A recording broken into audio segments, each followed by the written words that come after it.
कई नाम तो आपने और अनंत जी ज्यादा बेहतर तरीके से बता पाएंगे। धर्मेंद्र प्रधान जी, शिवराज सिंह चौहान जी, राजनाथ जी, मनोहर लाल खट्टर, देवेंद्र फडणवीस, ये नाम तो चल ही रहे हैं।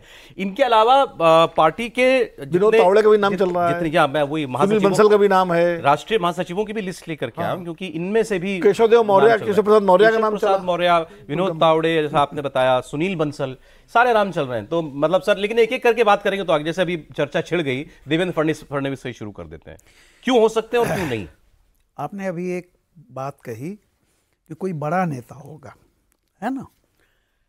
देखिए, बड़ा होता नहीं कोई, जिसको चुना जाता है वो बड़ा हो जाता है। आप समझ लीजिए, सही बात।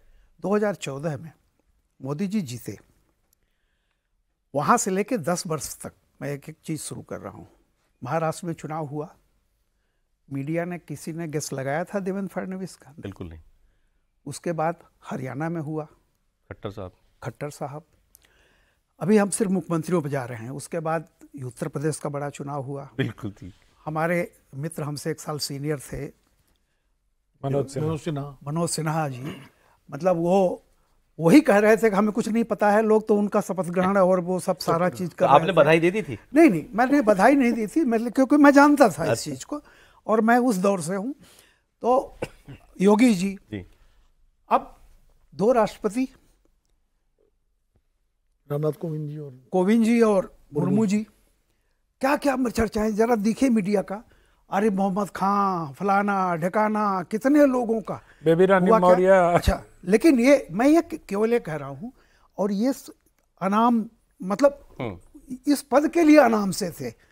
नाम तो था, योगी जी भी थे, फडणवीस भी थे, लेकिन इस पद के लिए कोई चर्चा नहीं। और अगर आप ये सोचिए कि उत्तर प्रदेश और महाराष्ट्र जैसे मुख्यमंत्री के लिए वो कम जिम्मेदारी का नहीं होता है, अगर ऐसे नए चेहरों को लाके खड़ा किया जा सकता है, तो ये बीजेपी का वही तरीका रहा जो कभी इंदिरा गांधी का तरीका हुआ करता था।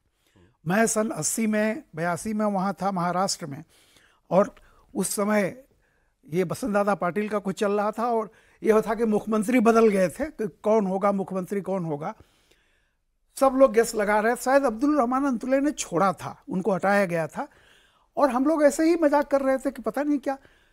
उस दिन रात को पता चला कि एक फोन जाता है इंदिरा गांधी का, और एक ऐसे व्यक्ति के पास फोन जाता है जिसने कभी अपने बारे में कुछ सोचा ही नहीं था, दादा साहब भोसले। उनको इंदिरा गांधी ने कहा कल आप मुख्यमंत्री पद की शपथ लेंगे। अच्छा। कोई महाराष्ट्र का व्यक्ति सोच नहीं सकता था। इसलिए कांग्रेस में एक चीज होती है, डेवलपमेंट नहीं होता था, डिसीजन होता था। आपने बताया था ऐसे बीजेपी में डेवलपमेंट नहीं होता, डिसीजन होता है। लेकिन सर यहाँ लेकिन यहाँ आरएसएस भी है। नहीं, उसी बात पर आ रहा हूं। देखिए, इस समय बीजेपी 240 सीटें लेकर के एक ऐसे दौर में फंस गई है, एक थोड़ा सा डिफेंसिव तो है मामला।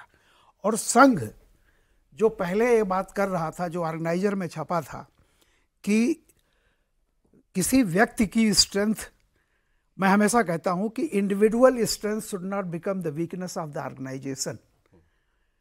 तो इस बात का प्रूव भी हो गया कि कहीं ना कहीं ये गलती हुई है कि एक व्यक्तिनिष्ठ जो होता है, जो कम्युनिस्टों के बारे में कहा जाता था कि सर्वहारा का अधिनायकत्व जो होता है, शुरुआत वहां से होती है, और वो सिमटते सिमटते पार्टी अधिनायकत्व बदल जाता है, और पार्टी अधिनायकत्व सिमटते सिमटते व्यक्ति अधिनायकत्व में आ जाता है। वही हालत डेमोक्रेटिक फोर्सेस के साथ हो रही है। तो वो जो चीज है, अब जो संकट उभरा है, वो संकट सिर्फ उत्तर प्रदेश का नहीं है, वो संकट बहुत तेजी से, कल बल्कि एक सुहेल सेठ का एक आर्टिकल आया है, उसमें लिखा उन्होंने कि ये एक बहुत बड़ी चीज है। तो मेरा यह कहना है कि कैसे जो 2014 में जो पिछड़ों का एक बहुत बड़ा वोट बैंक जो बीजेपी से साथ था, अब अचानक वो डिटैच हो गया है, उसको वापस लाना है। ये बहुत बड़ी चीज है। और ये कौन कर सकता है? मुझे ये लगता है कि कोई न कोई सबसे बड़ा जो आएगा, वो कम से कम इन चीजों को, जो इनकी जातीय राजनीति और फलाना का काट करने वाला हो।